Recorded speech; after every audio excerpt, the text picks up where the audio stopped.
इंसान मेहनत तभी कर पाता है जब उसके दिमाग में विचार सकारात्मक हो। अगर विचार सकारात्मक नहीं होंगे तो इंसान कभी भी ज्यादा मेहनत नहीं कर पाएगा, वह आधे में ही हार मान जाएगा। सकारात्मक विचारों का रहस्य हम आज के इस वीडियो में जानेंगे, कहानियों के माध्यम से। तो बिना देर किए चलिए उन कहानियों की शुरुआत करते हैं। पहली कहानी दोस्तों बात बहुत समय पहले की है। शास्त्रों में पारंगत एक विख्यात पंडित एक वृद्ध साधु के पास गया और बोला, महात्मा जी, मैं सत्य की खोज में हूं, कृपया मेरा मार्गदर्शन करें। पंडित बोला, महात्मा जी, आप मुझे नहीं जानते, मैं कई शास्त्रों में पारंगत पंडित हूं। इस नगर में मेरी बड़ी प्रतिष्ठा है, किंतु सत्य खोज न सका हूं। आपसे ज्ञान प्राप्त करना चाहता हूं ताकि सत्य को पा सकूं। साधु बोले, तुम लिख कर ले लाओ कि तुम क्या जानते हो। जो तुम जानते हो उसे बताने का कोई औचित्य नहीं। जो तुम नहीं जानते वो ज्ञान मैं तुम्हें दे दूंगा। व्यक्ति लौट गया। उसे शास्त्रों का इतना अधिक ज्ञान था कि उसे लिखते लिखते 3 वर्ष बीत गए। 3 वर्ष बाद जब वह साधु के पास पहुंचा तो उसके हाथ में 1000 पृष्ठों की पोथी थी। साधु और वृद्ध हो चले थे। पोथी देखकर बोले, मेरी आयु हो चली है, इतना तो मैं पढ़ ना पाऊंगा, इसका सार लिख कर ले आओ। पंडित लौट गया और सार लिखने लगा। इसमें उसे 3 माह लग गए। 3 माह बाद जब वो साधु के पास पहुंचा तो उसके हाथ में 100 पृष्ठ थे। साधु बोले, यह भी बहुत अधिक है, शरीर दुर्बल हो चला है, आंखें कमजोर हो चली हैं कि इतना पढ़ पाना भी संभव नहीं, इसे और संक्षिप्त कराओ। पंडित वापस चला गया और 7 दिन बाद एक पृष्ठ में सार सूत्र लिखकर ले आया। साधु मृत्युशैया पर थे। पंडित ने वो एक पृष्ठ साधु की ओर बढ़ाया तो वे बोले, मैं तुम्हारी ही बात कर रहा था, देख रहे हो कि मेरा अंतिम समय आ चुका है, तुम कब मेरी बात समझोगे, जाओ इसे और संक्षिप्त कर लाओ। साधु की बात सुनकर मानो पंडित की आंखें खुल गईं। वह तत्काल दूसरे कक्ष में गया और एक कोरा कागज ले आया। साधु मुस्कुराए और बोले, इस कोरे कागज का अर्थ है कि मैं कोरा हूं, पूर्णतः खाली, अज्ञानी। अब तुम मेरा ज्ञान प्राप्त करने के योग्य हुए। शिष्य वह है जो गुरु के समक्ष ये भाव रखे कि वह कुछ नहीं जानता। जो सर्वज्ञानी हो उसे गुरु की क्या आवश्यकता। साधु ने उसे जीवन के सत्य का ज्ञान दिया और प्राण त्याग दिए। दोस्तों, इस कहानी से हमें यह सीख मिलती है मित्रों, ज्ञान सदा अज्ञानी बनकर ही प्राप्त किया जाता है। तो दोस्तों चलिए अब हमारी दूसरी कहानी की शुरुआत करते हैं। दूसरी कहानी दोस्तों, दूसरी कहानी कुछ इस प्रकार शुरू होती है। एक शहर में एक आलीशान और शानदार घर था। वह शहर का सबसे खूबसूरत घर माना जाता था। लोग उसे देखते तो तारीफ किए बिना नहीं रह पाते। एक बार घर का मालिक किसी काम से कुछ दिनों के लिए शहर से बाहर चला गया। कुछ दिनों बाद जब वह वापस लौटा तो देखा कि उसके मकान से धुआं उठ रहा है। करीब जाने पर उसे घर से आग की लपटें उठती हुई दिखाई पड़ी। उसका खूबसूरत घर जल रहा था। वहां तमाशबीनों की भीड़ जमा थी जो उस घर के जलने का तमाशा देख रही थी। अपने खूबसूरत घर को अपनी ही आंखों के सामने जलता हुए देख वह व्यक्ति चिंता में पड़ गया। उसे समझ नहीं आ रहा था कि अब क्या करे, कैसे अपने घर को जलने से बचाए। वह लोगों से मदद की गुहार लगाने लगा कि वे किसी भी तरह उसके घर को जलने से बचा लें। उसी समय उसका बड़ा बेटा वहां आया और बोला, पिताजी घबराइए मत, सब ठीक हो जाएगा। इस बात पर कुछ नाराज होता हुआ पिता बोला, कैसे न घबराऊं, मेरा इतना खूबसूरत घर जल रहा है। बेटे ने उत्तर दिया, पिताजी माफ कीजिएगा, एक बात मैं आपको अब तक बता नहीं पाया था। कुछ दिनों पहले मुझे इस घर के लिए एक बहुत बढ़िया खरीदार मिला था। उसने मेरे सामने मकान की कीमत की 3 गुनी रकम का प्रस्ताव रखा। सौदा इतना अच्छा था कि मैं इनकार नहीं कर पाया और मैंने आपको बिना बताए सौदा तय कर लिया। यह सुनकर पिता की जान में जान आई। उसने राहत की सांस ली और आराम से यूं खड्डा हो गया जैसे सब कुछ ठीक हो गया हो। अब वह भी अन्य लोगों की तरह तमाशबीन बनकर उस घर को जलते हुए देखने लगा। तभी उसका दूसरा बेटा आया और बोला, पिताजी हमारा घर जल रहा है और आप हैं कि बड्ढे आराम से यहाँ खड्डे होकर इसे जलता हुआ देख रहे हैं। आप कुछ करते क्यों नहीं बेटा, चिंता की बात नहीं है। तुम्हारे बड्ढे भाई ने यह घर बहुत अच्छे दाम पर बेच दिया है, अब ये हमारा नहीं रहा, इसलिए अब कोई फर्क नहीं पड़ता। पिता बोला, पिताजी भैया ने सौदा तो कर दिया था लेकिन अब तक सौदा पक्का नहीं हुआ है, अभी हमें पैसे भी नहीं मिले हैं। अब बताइए इस जलते हुए घर के लिए कौन पैसे देगा। यह सुनकर पिता फिर से चिंतित हो गया और सोचने लगा कि कैसे आग की लपटों पर काबू पाया जाए।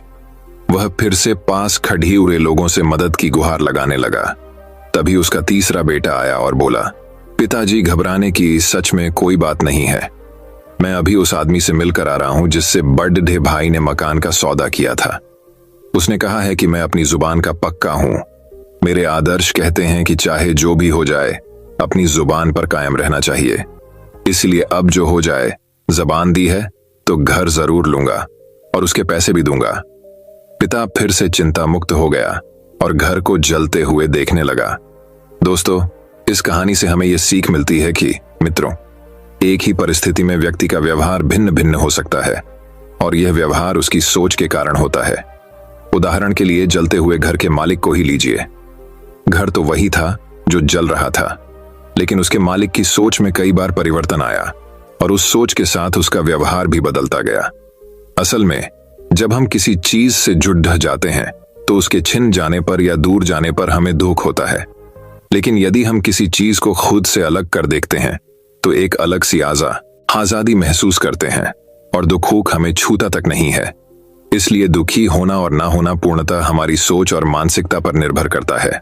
सोच पर नियंत्रण रखकर या उसे सही दिशा देकर हम बहुत से दुखों और परेशानियों से न सिर्फ बच सकते हैं बल्कि जीवन में नई ऊंचाइयां भी प्राप्त कर सकते हैं। तो दोस्तों, चलिए अब हमारी तीसरी कहानी की शुरुआत करते हैं। तीसरी कहानी, एक गांव में रहने वाले जौहरी परिवार पर दुखों का पहाड़ टूट पड़ा जब जौहरी चल बसा। परिवार में अब जौहरी का 16-17 बरस का लड़का और पत्नी रह गए। घर की आर्थिक स्थिति दिनों दिन खराब होती जा रही थी। एक दिन मां ने बेटे को अपने पास बुलाया और संदूक से निकालकर नीलम का हार देकर कहा, बेटा, अब इसे बेचने के सिवा और कोई चारा नहीं। इसे लेकर अपने चाचा जी के पास चले जा। उनसे कहना कि इसे बेचने में हमारी मदद कर दें। लड़का नीलम का हार लेकर चाचा के पास गया और उन्हें हार देकर मां की बात दोहरा दी। लड्ढाके का चाचा भी जौहरी था। उसने हार अपने हाथ में लिया और उसे जांचने परखने के बाद बोला, बेटा, चाहूं तो मैं ये हार अभी बेच दूं, पर बाजार मंदा होने से सही दाम न मिल सकेंगे। मेरी मानो तो कुछ दिन रुक जाओ। अभी मैं तुम्हें कुछ पैसे दे देता हूं, इससे कुछ दिनों तक घर चलाओ। और हां, कल से मेरे काम में मेरी मदद करो और काम भी सीखो। लड्ढा नीलम का हार और चाचा के दिए पैसे लेकर लौट गया। अगले दिन से वह रोज चाचा की दुकान पर हीरे जवाहरात और रत्नों की परख का काम सीखने लगा। साल भर में वो रत्नों की परख में इतना पारंगत हो गया कि उस गांव में ही नहीं, आसपास के गांव में भी उसका नाम हो गया। दूर दूर से लोग रत्नों की परख के लिए उसके पास आने लगे। एक दिन चाचा ने उससे कहा, बेटा, ऐसा करो, अपनी मां का नीलम का हार ले आओ। अब मंदी रही नहीं, हमें उसके अच्छे दाम मिल जाएंगे। घर जाकर लड्ढीके ने मां से नीलम का हार मांगा और खुद ही उसे परखने लगा। परखने पर उसे पता चला कि वो हार तो नकली है। अगले दिन वह खाली हाथ चाचा के पास पहुंचा। चाचा ने पूछा, बेटा, तुम हार नहीं लाए? लड्ढीके ने कहा, चाचा जी, वो हार तो नकली था। तब चाचा ने उसे बताया, बेटा, जब तुम पहली बार वो हार लेकर मेरे पास आए थे, मैंने तभी उसी परख लिया था कि वो नकली है, लेकिन मैंने तुम्हें बताया नहीं। उस वक्त तुम लोग बुरे दौर से गुजर रहे थे, सोचते कि बुरे वक्त में तुम्हारा चाचा तुमसे दगा कर रहा है। इस तरह हमारे रिश्ते बिगड़ जाते। आज तुम खुद इस काबिल हो चुके हो कि खुद ही परख कर हार की असलियत जान गए। अब किसी और पर शंका करने का प्रश्न ही नहीं उठता। सीख दोस्तों, पूर्ण ज्ञान या जानकारी के अभाव में किसी भी व्यक्ति, वस्तु या परिस्थिति के बारे में हम जो भी धारणा बनाते हैं उसमें शंका और अविश्वास का समावेश होता है, जो सिर्फ गलत फहमियों को बढ़ावा देता है। ज्ञान के प्रकाश में ही वस्तु स्थिति को स्पष्ट तरीके से समझा जा सकता है। इसलिए किसी भी चीज के बारे में सही तरीके से समझने के लिए उसके बारे में सारा ज्ञान या जानकारी जरूर हासिल करें। तो दोस्तों, चलिए अब हमारी चौथी कहानी की शुरुआत करते हैं। चौथी कहानी, एक राज्य में एक राजा का शासन था। वह कीमती वस्त्रों, आभूषणों और मनोरंजन में अत्यधिक धन खर्च कर दिया करता था, परंतु दान धर्म में एक दमद्दी खर्च नहीं करता था। जब भी कोई जरूरतमंद और लाचार व्यक्ति सहायता की आस में उसके दरबार में आता तो उसे खाली हाथ लौटा दिया जाता था। इसलिए लोगों ने उसके पास जाना ही छोड़ दिया था। एक वर्ष राज्य में वर्षा नहीं हुई, जिससे वहां सूखा पड़ गया। सूखे से फसल नष्ट हो गई। चारों ओर त्राही त्राही मच गई। लोग भूख प्यास से मरने लगे। राजा के कानों तक जब प्रजा का हाल पहुंचा तो वह कन्नी काटते हुए बोला, अब इंद्र देवता रूठ गए हैं तो इसमें मेरा क्या दोष है? मैं भला क्या कर सकता हूं? प्रजा उनके समक्ष सहायता की गुहार लेकर आई। महाराज सहायता करें, अब आपका ही सहारा है। राजकोष से थोड़ा धन प्रदान कर दें ताकि अन्य देशों से अनाज क्रय कर भूखे मरने से बच सकें। राजा उन्हें दुत्कारते हुए बोला, जाओ अपनी व्यवस्था स्वयं करो। आज सूखे से तुम्हारी फसल नष्ट हो गई, कल अतिवृष्टि से हो जाएगी और तुम लोग ऐसे ही हाथ फैलाए मेरे पास आ जाओगे। तुम लोगों पर यूं ही राजकोष का धन लुटाता रहा तो मैं कंगाल हो जाऊंगा। जाओ यहां से। दुखी मन से लोग वापस चले गए, किंतु समय बीतने के साथ सूखे का प्रकोप बढ़ता चला गया। अन्न के एक एक दाने को मोहताज हो जाने पर लोगों के पास कोई चारा नहीं रहा और वे फिर से राजा के पास पहुंचे। सहायता की याचना करते हुए वे बोले, महाराज हम लाचार हैं, खाने को अन्न का एक दाना नहीं है। राजकोष से मात्र 10,000 रुपए की सहायता प्रदान कर दीजिए। आजीवन आपके आरणी रहेंगे। 10,000 रुपए जानते भी हो कि ये कितने होते हैं। इस तरह मैं तुम लोगों पर धन नहीं लुटा सकता। राजा बोला, महाराज राजकोष स्वीकार है और 10,000 रुपए एक बूंद दे देने से सागर थोड़े ही खाली हो जाएगा। लोग बोले, तो इसका अर्थ है कि मैं दोनों हाथों से धन लुटाता फिरूं? राजा सुनकर बोला, महाराज हम धन लुटाने को नहीं कह रहे, सहायता के लिए कह रहे हैं। वैसे भी हजारों रुपये कीमती वस्त्रों, आभूषणों, मनोरंजन में प्रतिदिन व्यय होते हैं। वही रुपये हम निर्धनों के काम आ जाएंगे। मेरा धन है, मैं जैसे चाहे उपयोग करूं। तुम लोग कौन होते हो? मुझे ज्ञान देने वाले तत्काल मेरी दृष्टि से दूर हो जाओ, अन्यथा कारागार में डलवा दूंगा। राजा क्रोधित होकर बोला। राजा का क्रोध देख लोग चले गए। दरबारी भी राजा का व्यवहार देख दुखी थे। ऐसी आपदा के समय प्रजा अपने राजा से आस न रखे तो किससे रखे? ये बात वे राजा से कहना चाहते थे, किंतु उसका क्रोध देख कुछ न कह सके। राजा ही बोला, 10,000 रुपये मांगने आए थे। अगर 100-200 रुपये भी मांगे होते तो दे देता और उसकी क्षतिपूर्ति किसी तरह कर लेता, किंतु इन लोगों ने तो बिना सोचे समझे अपना मुंह खोल दिया। सच में अब तो नाक में दम हो गया है। अब दरबारी क्या कहते, शांत रहे, किंतु मन ही मन सोच रहे थे कि राजा ने प्रजा के प्रति अपना कर्तव्य नहीं निभाया। कुछ दिन और बीत गए, किंतु सूखे का प्रकोप रुका नहीं, बढ़ता ही गया। इधर राजा इन सब के प्रति आंखें मूंद अपने भोग विलास में लगा रहा। एक दिन एक सन्यासी दरबार में आया और राजा को प्रणाम कर बोला, महाराज सुना है आप दानवीर हैं, सहायता की गुहार लेकर उपस्थित हुआ हूं। राजा आश्चर्य में पड़े डीडीएच गया। सोचने लगा कि ये सन्यासी कहां से मेरे दान पुण्य के बारे में सुनकर आया है। मैंने तो कभी किसी को दान नहीं दिया, कहीं दान लेने के लिए ये बात तो नहीं बना रहा। फिर सन्यासी से पूछा, क्या चाहिए तुम्हें? यदि अपनी सीमा में रहकर मांगोगे तो तुम्हें प्रदान किया जाएगा, किंतु अत्यधिक की आस मत रखना। सन्यासी बोला, महाराज मैं तो एक सन्यासी हूं, मुझे अत्यधिक धन का लोभ नहीं। बस 21 दिनों तक राजकोष से कुछ भिक्षा दे दीजिए। किंतु भिक्षा लेने का मेरा तरीका है, मैं हर दिन पिछले दिन से दुगुनी भिक्षा लेता हूं, आपको भी ऐसा ही करना होगा। राजा सोचते हुए बोला, पहले ये बताओ कि पहले दिन कितनी भिक्षा लोगे, तब मैं निर्णय करूंगा कि तुम्हें राजकोष से भिक्षा दी जाए या नहीं। 2-4 रुपये मांगोगे तो मिल सकते हैं, 10-20 रुपये मांगोगे तो कठिनाई होगी। सन्यासी बोला, महाराज कहा ना मैं ठहरा सन्यासी, अधिक धन का क्या करूंगा, आप मुझे पहले दिन मात्र 1 रुपया दे देना। सुनकर राजा बोला, ठीक है, मैं तुम्हें पहले दिन 1 रुपया और उसके बाद 20 दिनों तक प्रतिदिन पिछले दिन का दुगुना धन देने का वचन देता हूं। राजा ने तत्काल कोषाध्यक्ष को बुलवाया और उसे अपना आदेश सुना दिया। राजकोष से सन्यासी को 1 रुपया मिल गया और वह राजा की जयकार करता हुआ चला गया। उसके बाद प्रतिदिन सन्यासी को राजकोष से धन मिलने लगा। कुछ दिन बीतने के बाद राज भंडारी ने हिसाब लगाया तो पाया कि राजकोष का धन कम हुए जा रहा है और इसका कारण सन्यासी को दिया जाने वाला दान है। उसने मंत्री को यह जानकारी दी। मंत्री भी उलझन में पड़ डीडीएच गया। वह बोला, यह बात हमें पहले विचार करनी चाहिए थी। अब क्या कर सकते हैं, ये तो महाराज का आदेश है, हम उनके आदेश का उल्लंघन कैसे कर सकते हैं। राज भंडारी कुछ नहीं बोला। कुछ दिन और बीते और राजकोष से धन की निकासी बढ़ने लगी तो वह फिर से भागा भागा मंत्री के पास पहुंचा और बोला, मंत्री जी इस बार मैंने पूरा हिसाब किया है, वह हिसाब लेकर ही आपके पास उपस्थित हुआ हूं। मंत्री ने जब हिसाब देखा तो चकित रह गया। उसके माथे पर पसीना आ गया। उसने पूछा, क्या यह हिसाब सही है? बिल्कुल सही। मैंने कई बार स्वयं गणना की है, राजभंडारी बोला। इतना धन चला गया है और अभी 21 दिन होने में बहुत समय है। 21 दिनों बाद क्या स्थिति बनेगी, जरा बताओ तो। भंडारी बोला, वह हिसाब तो मैंने नहीं लगाया है, तो तत्काल हिसाब लगाकर मुझे बताओ। मंत्री ने आदेश दिया। भंडारी हिसाब करने लगा और पूरा हिसाब करके बोला, मंत्री जी, 21 दिनों में सन्यासी की दान की रकम 10,48,576 रुपये होगी। क्या? मंत्री बोला, तुमने सही हिसाब तो लगाया है? इतना धन सन्यासी ले जाएगा तो राजकोष खाली हो जाएगा। हमें तत्काल ये जानकारी महाराज को देनी होगी। वे तत्क्षण राजा के पास पहुंचे और पूरा हिसाब उसके सामने रख दिया।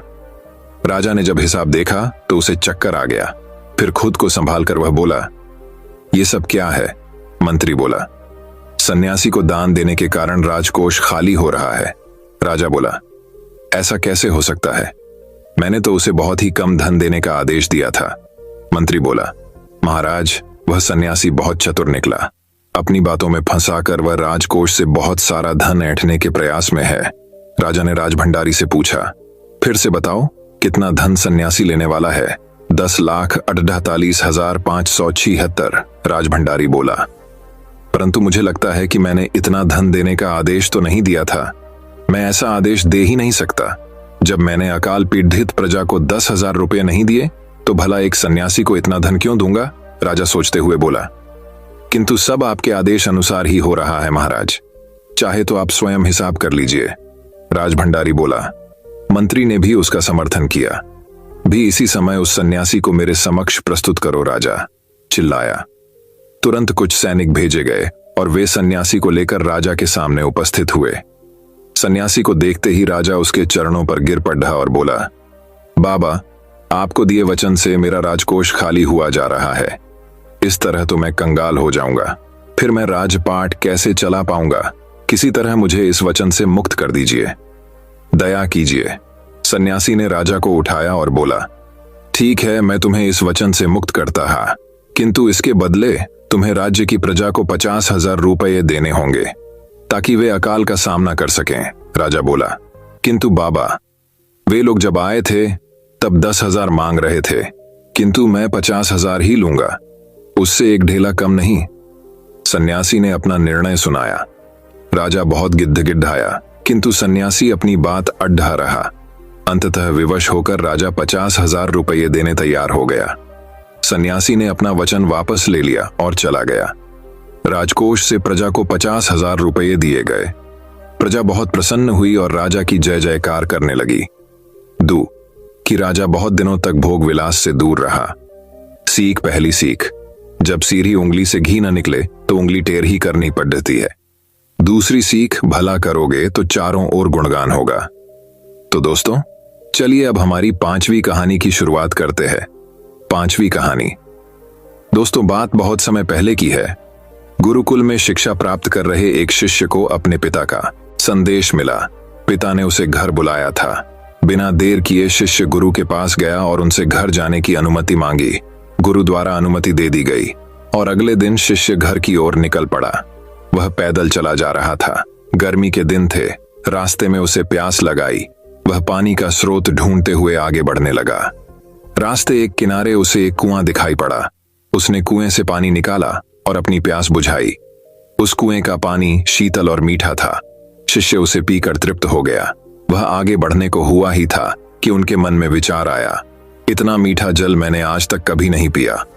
मुझे गुरु जी के लिए यह जल ले जाना चाहिए। वह भी तो इस मीठे जल का पान करके देखें।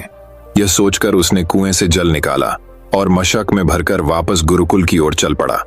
गुरुकुल में उसे देख गुरुजी ने चकित होकर पूछा, वत्स, तुम इतनी जल्दी लौट आए?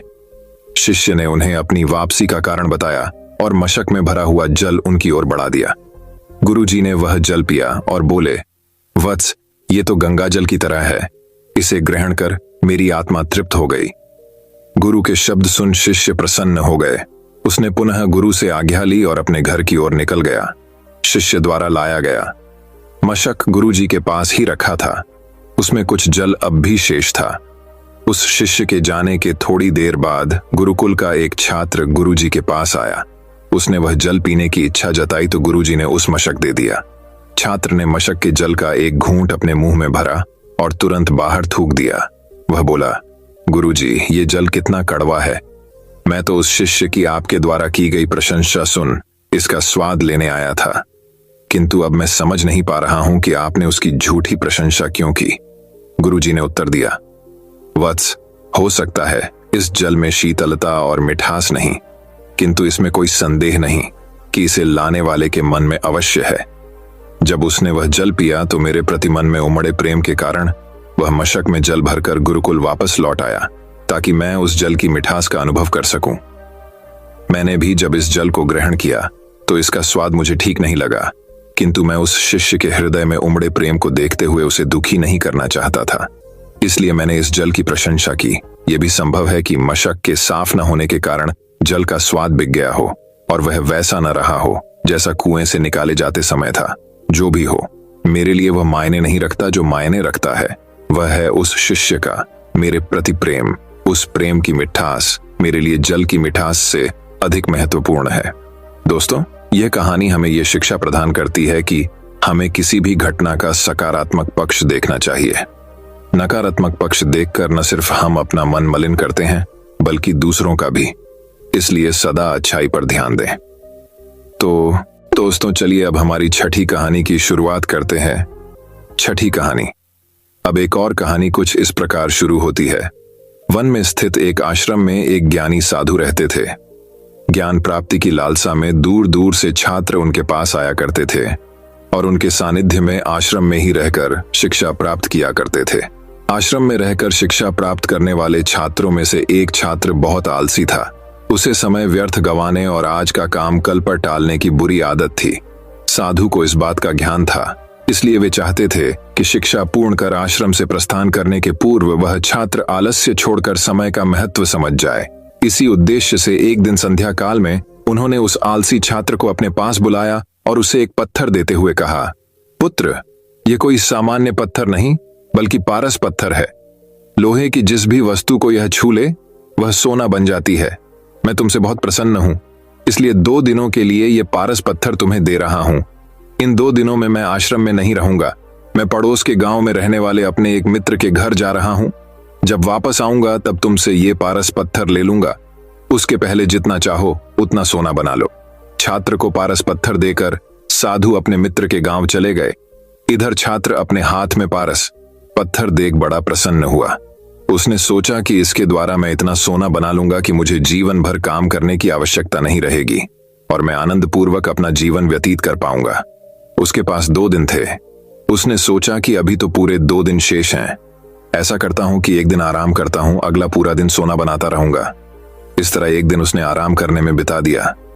जब दूसरा दिन आया तो उसने सोचा कि आज बाजार जाकर ढेर सारा लोहा ले आऊंगा और पारस पत्थर से छूकर उसे सोना बना दूंगा। लेकिन इस काम में अधिक समय लगेगा नहीं, इसलिए पहले भरपेट भोजन करता हूं, फिर सोना बनाने में जुट जाऊंगा। भरपेट भोजन करते ही उसे नींद आने लगी। ऐसे में उसने सोचा कि अभी मेरे पास शाम तक का समय है, कुछ देर सो लेता हूं। जागने के बाद सोना बनाने का काम कर लूंगा। फिर क्या, वह गहरी नींद में सो गया। जब उसकी नींद खुली तो सूर्य अस्त हो चुका था और 2 दिन का समय पूरा हो चुका था। साधु आश्रम लौट आए थे और उसके सामने खड़े थे। साधु ने कहा, पुत्र, सूर्यास्त के साथ ही 2 दिन पूरे हो चुके हैं। तुम मुझे वह पारस पत्थर वापस कर दो। छात्र क्या करता? आलस के कारण उसने अमूल्य समय व्यर्थ गंवा दिया था और साथ ही धन कमाने का एक अवसर भी। उसे अपनी गलती का एहसास हो चुका था और समय का महत्व भी समझ आ गया। वह पछताने लगा। उसने उसी क्षण निश्चय किया कि अब से वह कभी आलस नहीं करेगा। दोस्तों, यह कहानी हमें यह शिक्षा प्रदान करती है कि जीवन में उन्नति करना चाहते हैं तो आज का काम कल पर टालने की आदत छोड़ दें। समय अमूल्य है, इसे व्यर्थ ना गंवाएं, क्योंकि एक बार हाथ से निकल जाने के बाद समय कभी दोबारा वापस नहीं आता। तो दोस्तों, चलिए अब हमारी 7वीं कहानी की शुरुआत करते हैं। 7वीं कहानी, जिंदगी की परेशानियां। एक वक्त की बात है, एक गांव में एक 10 से 12 साल का लड़का अपने माता पिता के साथ रहता था। कई सालों के बाद वह लड़का अपने दादाजी के गांव जाता है। वहां जाकर वह हर समय अपने दादाजी के साथ खेलता है। खेलते खेलते एक दिन उसने अपने दादाजी से कहा कि दादाजी, जब मैं बड़ा हो जाऊंगा तो मैं बहुत ज्यादा सक्सेसफुल बनकर दिखाऊंगा। क्या आप मुझे कामयाब बनने के लिए कुछ तरीके बता सकते हैं? हेलो।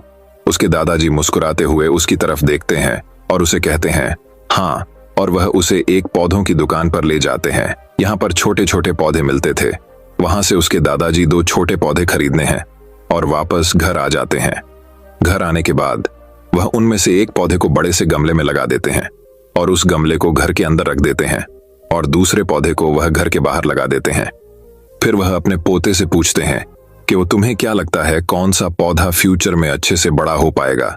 बच्चों ने थोड़ा सा सोचा और अपने दादाजी से कहा कि हमने घर के अंदर जो पौधा लगाया है वह अच्छे से बड़ा हो पाएगा, क्योंकि वह घर के अंदर हर प्रॉब्लम से बचा रहेगा, और जो पौधा हमने बाहर लगाया है उसे बहुत सी चीजों का खतरा है, जैसे कि सूरज की तेज करने, आंधी, तूफान, तेज बारिश और जानवरों से भी उस पौधे को खतरा है। उसके दादाजी ने मुस्कुराया और उससे कहा कि फ्यूचर में देखते हैं इन दोनों पौधों के साथ क्या होता है। फिर 4 साल बाद वह लड़का फिर से अपने दादाजी के घर जाता है। दादाजी को देखने के बाद वह फिर से उनसे पूछता है कि दादाजी, लास्ट टाइम मैंने पूछा था कि जिंदगी में सक्सेसफुल कैसे होते हैं, लेकिन आपने मुझे कुछ नहीं बताया था, लेकिन अब आपको मुझे बताना ही पड़ेगा। उसके दादाजी ने मुस्कुराते हुए उससे कहा जरूर, लेकिन सबसे पहले हम उन 2 पौधों को देखते हैं जो हमने कुछ साल पहले लगाया था। यह कहकर दादाजी उसे उसी जगह पर ले गए जहां उन्होंने घर के अंदर पौधा रखा था। उन्होंने देखा कि वह पौधा एक बड़ा पौधा बन चुका था। फिर वह उस जगह पर गए जहां उन्होंने दूसरे पौधे को बाहर लगाया था। उन्होंने देखा कि वह छोटा सा पौधा अभी बहुत बड़ा और विशाल पेड़ बन चुका था, और उसकी जो टहनियां थीं वह बहुत ही मजबूत और लंबी थी, और उसका साया पूरे मैदान पर पड़ रहा था। अब उस लड़के के दादाजी ने उसकी तरफ देखा और उससे कहा कि अब बताओ कौन सा पौधा ज्यादा बड़ा और मजबूत हो चुका है, कौन सा पौधा ज्यादा सक्सेसफुल हुआ है। लड़के ने कहा वह पौधा जो हमने घर से बाहर लगाया था। लेकिन दादाजी, यह कैसे पॉसिबल है?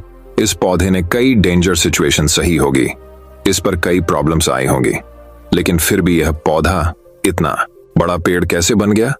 उसके दादाजी ने उसकी तरफ देखा और कहा तुमने ठीक कहा, जो ख्वाजा हमने बाहर लगाया था उसने कई प्रॉब्लम सही होगी, और उन्हीं प्रॉब्लम से लड़ते हुए वह इतना बड़ा और विशाल हो पाया है, और अब वह जितना चाहे उतना अपनी टहनियों को बड़ा कर सकता है, और जो तूफान और तेज बारिश जैसी प्रॉब्लम्स हैं वह उसकी टहनियों को और भी मजबूत बनाती है, और इसी वजह से आज वह एक बहुत विशाल पेड़ बन चुका है, और अब ये सारी प्रॉब्लम्स उसके सामने छोटी है।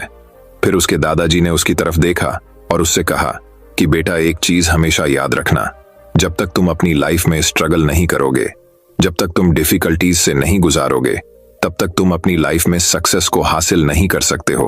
अगर तुम अपनी लाइफ में हमेशा कंफर्टेबल चॉइस ही रखोगे तो तुम अपनी लाइफ में उतना तरक्की नहीं कर पाओगे जितना तुम कर सकते हो। और अगर तुम हर प्रॉब्लम के लिए तैयार रहोगे, हमेशा स्ट्रगल के लिए रेडी रहोगे, तो फिर किसी भी मंजिल को पाना तुम्हारे लिए नामुमकिन नहीं होगा, और फिर बड़ी बड़ी प्रॉब्लम्स तुम्हें छोटी लगने लगेंगी। ये सुनने के बाद उसे लड़के ने एक गहरी सांस ली और फिर उसे विशाल और बड़े पेड़ की तरफ वह देखने लगा। उसके दादाजी के शब्द उसके दिमाग में घूम रहे थे। दोस्तों, प्रॉब्लम्स, रुकावट और डिफिकल्टी, इन चीजों को हम अपनी जिंदगी के दुश्मन समझते हैं, लेकिन यही रुकावटें, यही डिफिकल्टी हमें स्ट्रांग बनती है और हमारी जिंदगी में हमें ज्यादा सक्सेसफुल बनाती है। किसी ने कहा है कि अगर तुम्हारे लाइफ में कोई प्रॉब्लम नहीं आ रही है तो समझ जाओ कि आप गलत ट्रैक पर हो। तो दोस्तों, चलिए अब हमारी 8वीं कहानी की शुरुआत करते हैं। 8वीं कहानी। एक समय का बात है, एक आदमी ट्रेन से कहीं जा रहा था। उसके पास कीमती हीरो की पोटली थी। उस आदमी को 2 दिन और 2 रात ट्रेन में गुजारने थे, क्योंकि उतना उसको सफर करना था और उसे कहीं पहुंचना था। सफर के पहले ही दिन एक चोर की नजर उस आदमी के हीरो की पोटली पर पड़ गई। अब चोर ने दिमाग लगाया और एक बड़ा सा बैग लेकर उसे आदमी के पास जाकर बैठ गया और उस आदमी से मीठी मीठी बातें करने लगा। चोर ने सोचा कि रात में जब सब सो जाएंगे तो मैं चुपके से उठकर उन हीरे को चुरा लूंगा। ये सोचकर चोर बड़ा ही खुश होने लगा। जब शाम का वक्त हुआ, 7 या 8 बज रहे थे, तब चोर सो गया। क्योंकि उसे रात में जागना था और हीरे चुराने थे, इसीलिए वो जल्दी से सो गया। जब उस आदमी की सोने का वक्त आया, उस आदमी ने चुपके से अपने हीरो की पोटली अपने बैग में से निकालकर उसके पास जो आदमी सोया था उसके बैग में डाल दी। और उस आदमी के पास कौन सोया हुआ था? वह चोर ही सोया हुआ था। यह सब करने के बाद वह आदमी आराम से सो गया। रात के जब 2-3 बज रहे थे तब वो चोर उठा और उसने देखा सब लोग सो गए हैं। फिर उसने उस आदमी के बैग को अपनी तरफ खींचा और उस बैग को पूरा चेक कर लिया। उस बैग में कुछ नहीं मिला। वह परेशान हो गया। सारी रात उसे आदमी के बैग को चेक करने के बाद जब उसे कुछ ना मिला तब उसने देखा कि सुबह के 4 बज रहे थे। तब वह सो गया। उसके सोने के बाद वह आदमी उठा। उसने अपने हीरो की पोटली उस चोर की बैग से निकालकर अपने बैग में वापस रख ली। जब सुबह हुई और वो चोर सोकर उठा, उसने देखा कि हीरो की पोटली तो उस आदमी के पास ही है। उसे लगा कि मैं रात मैंने कुछ गड़बड़ की है, शायद उस आदमी के बैग को अच्छे से चेक नहीं किया। उसने फिर से प्लान बनाया कि इस रात बैग को अच्छे से चेक करना पड़ेगा। वह चोर फिर से शाम होती ही 7 बजे जल्दी से सो गया और उस आदमी ने फिर से अपने हीरो की पोटली को अपने बैग से निकालकर उस चोर के बैग में डाल दी। चोर रात में फिर से उठा, उस आदमी के बैग को खींचा, फिर से ढूंढने लगा, लेकिन हीरे नहीं मिले। वह परेशान होकर फिर से सो गया। वह आदमी सुबह के 5 बजे उठा, अपनी हीरो की पोटली चोर की बैग से निकलकर अपने बैग में वापस डाल दिया। जब सुबह हुई, स्टेशन आया। वह आदमी स्टेशन पर उतरा तो चोर उसके पास आकर कहने लगा, मैं जिंदगी में कभी चोरी नहीं करूंगा, बस मुझे इतना बता दो कि हीरो की पोटली रखी कहां थी। उस आदमी ने कहा, अरे मूर्ख, तू अपना सुख दूसरों की तरफ ढूंढ रहा था। अगर तू खुद के अंदर जाता तो तुझे सुख जरूर मिलता। अगर तू अपने गिरेबान में झांकता तो तुझे पता चलता कि तू चोर नहीं मालिक था। वो हीरो की पोटली तेरे ही पास थी। दोस्तों, इस कहानी से हमें बहुत बड़ी सीख मिलती है। हमेशा अपना सुख दूसरों की तरफ ढूंढते रहते हैं और बहुत से लोग हमारी जिंदगी में आते जाते रहते हैं। कोई हमें सुख देता है तो कोई हमें दुख देता है। बहुत से लोग ऐसे होते हैं जो अपनी खुशी दूसरों पर निर्भर कर देते हैं, जबकि अगर आप खुद के अंदर झांकोगे, अपने खुद के गिरेबान में झांकोगे, तो आपको किसी चीज की कमी महसूस नहीं होगी। बस आपको सब कुछ मिलेगा। बस आपको एक बार अपने अंदर झांक कर देखना है। ये कहानी आपको बड़ी ही दिलकश लगी होगी और इससे सबक भी मिला होगा। आप अपने दोस्तों के साथ भी इस कहानी को शेयर करें ताकि उन्हें भी इससे फायदा हो। हम जिंदगी में जो भी बनना चाहते हैं, हमेशा वह हमारे हाथों में नहीं होता, लेकिन हमें हालात से नहीं भागना चाहिए। हालात वक्त के साथ बदलते रहते हैं। हर वक्त बस एक चीज बदलना नहीं चाहिए, वह है हमारा कैरेक्टर। तो दोस्तों, चलिए अब हमारी 9वीं कहानी की शुरुआत करते हैं। 9वीं कहानी। एक समय की बात है।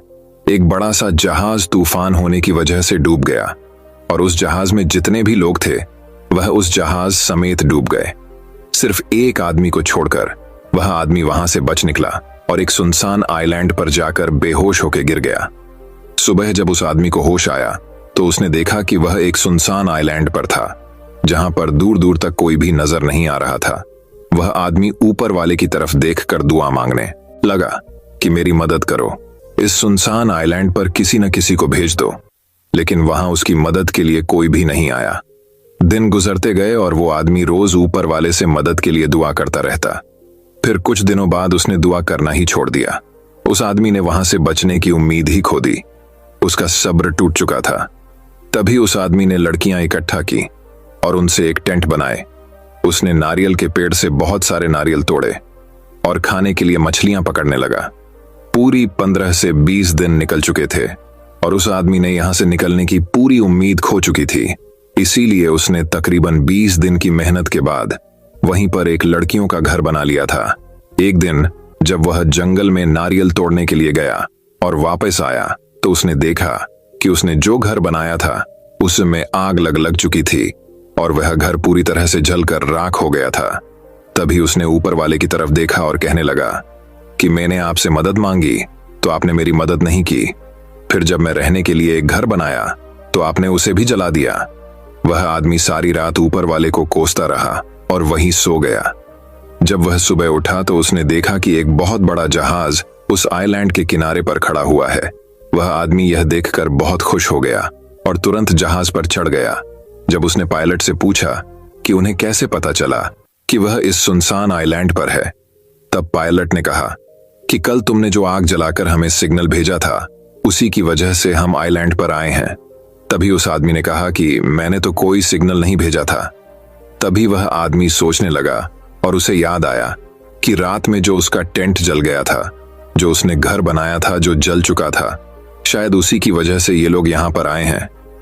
तभी वह आदमी ऊपर देखकर खुशी से चिल्लाने लगता है। सेम चीज हमारे साथ भी होती है। हम सब रोज कई सारी प्लानिंग करते हैं और अगर चीज हमारी प्लानिंग के हिसाब से नहीं होती है तब हम बौखला जाते हैं। किसी चीज को लेकर हमारी उम्मीद पूरी तरह से टूट जाती है। हमारा सब्र हमें आवाज देने लग जाता है और हम ऊपर वाले को ब्लेम करने लग जाते हैं। लेकिन आपको नहीं पता कि उसका प्लान आपके लिए क्या है। आप उसका अंदाजा भी नहीं लगा सकते। वह लाखों करोड़ों लोगों की जिंदगी चलता है। उसे सब पता है कि कब किसे क्या देना है और क्या नहीं। भी आपकी लाइफ में बड़ा हो रहा हो, जब चीजें आपके हिसाब से नहीं हो रही हो, तब उस पर भरोसा रखना। उसके पास जरूर आपके लिए कोई प्लान है। वह दूसरा दरवाजा खोले बिना पहला दरवाजा बंद नहीं करता। कभी भी उम्मीद मत छोड़ना। तो दोस्तों, चलिए अब हमारी 10वीं कहानी की शुरुआत करते हैं। 10वीं कहानी। एक समय की बात है। एक शेर था जो जंगल में राज करता था। एक दिन खाने के बाद वो एक पेड़ के नीचे सो गया। एक छोटे से चूहे ने उसे देखा और सोचा कि इसके साथ खेलने में मजा आएगा। वो सोते हुए शेर के ऊपर नीचे दौड़ने लगा। वो उसके पूंछ के ऊपर दौड़ा, फिर पूंछ के ऊपर से नीचे खिसला और वो चूहा इसी तरह शेर के ऊपर उछाल कूद करता रहा। फिर शेर गुस्से से दहाड़ते हुए उठा। उसने अपने बड्ढे पंजे से चूहे को पकड़ दाच लिया। चूहा बहुत छटपटाया लेकिन भाग नहीं सका। शेर ने उस चूहे को खाने के लिए अपने बड्ढे मुंह को खोला और चूहा बहुत डर गया था। फिर चूहा शेर से बोलने लगा, शेर राजा, मैं बहुत डर गया हूं, प्लीज मुझे मत खाइए। इस बार मुझे माफ कर दीजिए और मैं ऐसा कभी भी नहीं करूंगा और शायद एक दिन मैं आपकी मदद कर सकूं। चूहे द्वारा मदद की बात सुनकर शेर हंसने लगा और उसने अपना पंजा खोला और उसको जाने दिया। और फिर चूहा बोले, शुक्रिया राजा, मैं ये एहसान कभी नहीं भूलूंगा। फिर शेर बोले, तुम किस्मत वाले हो मेरे दोस्त, मैंने अभी खाना खाया है। अब तुम जाओ और फिर से मुझसे पंगा मत लेना, वरना मैं तुम्हें अपना खाना बना लूंगा। कुछ दिनों बाद शेर जंगल में घूम रहा था। शिकारियों ने शेर को पकड़ डालने के लिए जाल बिछाया था। शिकारी पेड़ के पीछे छुप गए, इस इंतजार में कि शेर जाल में फंस जाए। जैसे ही शेर जाल के ऊपर आया, शिकारियों ने जाल को खींचा और उस शेर को उस जाल में पकड़ लिया। शेर ने जोर से दहाड़ा और जाल से निकलने की कोशिश की, लेकिन शिकारियों ने जाल को कस लिया था।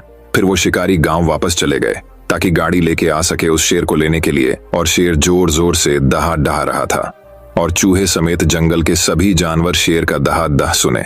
फिर चूहा बोलता है, राजा मुश्किल में है, मुझे मदद करनी होगी। चूहा दौड़ते दौड़ते शेर के पास पहुंच गया। फिर बोला, घबराइए मत शेर राजा, मैं आपको इस जाल के चंगुल से अभी छुड़ाता हूं।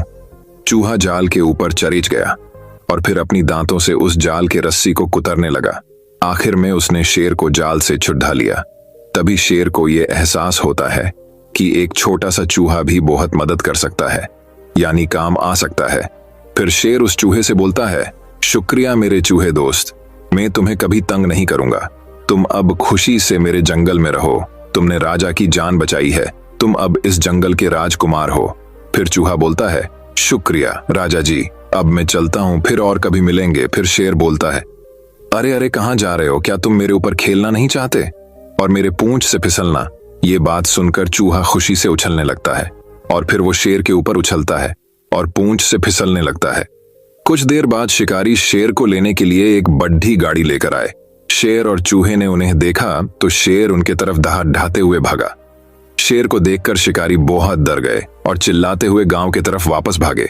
शेर और चूहा उन्हें देखकर हंसने लगे और वो दोनों हमेशा के लिए अच्छे दोस्त बन गए। तो बच्चों, इस कहानी से हमें क्या सीखने मिलता है कि कभी भी किसी को अपने से हकीर यानी छोटा नहीं समझना चाहिए, क्योंकि जहां पर सुई की जरूरत हो वहां तलवार का क्या काम। दोस्तों, मैं उम्मीद करता हूं कि यह कहानी सुनने से आपके जीवन में अच्छे बदलाव आए होंगे। आपको इस वीडियो से क्या सीखने मिला, ये कमेंट करके जरूर बताएं और अपने परिवार, दोस्तों या आपके करीबी इंसान के साथ ये कहानी शेयर करके उन्हें भी इस ज्ञान से परिचित करवाएं। बाकी अगर आपको यह वीडियो दिल से अच्छी लगी हो तभी इस वीडियो को लाइक कर देना, और आपने अब तक इस चैनल को सब्सक्राइब न किया हो तो चैनल को सब्सक्राइब भी जरूर कर देना। आपका हर दिन शुभ हो और खुशियों से आपका जीवन भरा रहे। धन्यवाद। नमो बुद्धाय।